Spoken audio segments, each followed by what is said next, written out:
பூமிக்கும் சூரியனுக்கும் இடையில நீள்வட்ட பாதையில சந்திரன் கடக்கும் போது சூரியனுடைய ஒளியை சந்திரன் மறைச்சுக்கும். இந்த நிகழ்வுக்கு சூரிய கிரகணம் அப்படின்னு பெயர். இதுல முழு கிரகணம், பகுதி கிரகணம், கங்கண கிரகணம், கலப்பு கிரகணம் அப்படின்னு பல வகைகள் இருக்கு. வர்ற ஆகஸ்ட் 21 முழு சூரிய கிரகணம் தோன்றும் அப்படின்னு நாசா ஸ்பேஸ் ரிசர்ச்ல இருந்து அறிவிச்சிருக்காங்க. இதுல சிறப்பு என்ன அப்படின்னு பாத்தீங்கன்னா 99 வருஷங்களுக்கு அப்புறம் தோன்றும் முழு சூரிய கிரகணம் இதுதானாமா.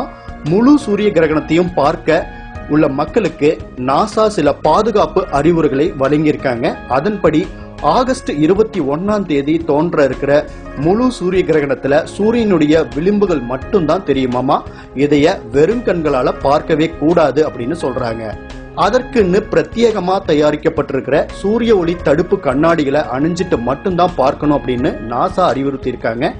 உலகம் முழுசும் இருக்கிற பல்வேறு பகுதிகளில் வசிக்கிற 30 கோடிக்கும் அதிகமான மக்கள் இந்த கிரகணத்தை பார்க்க முடியும் அப்படிங்கிறது குறிப்பிடத்தக்கது.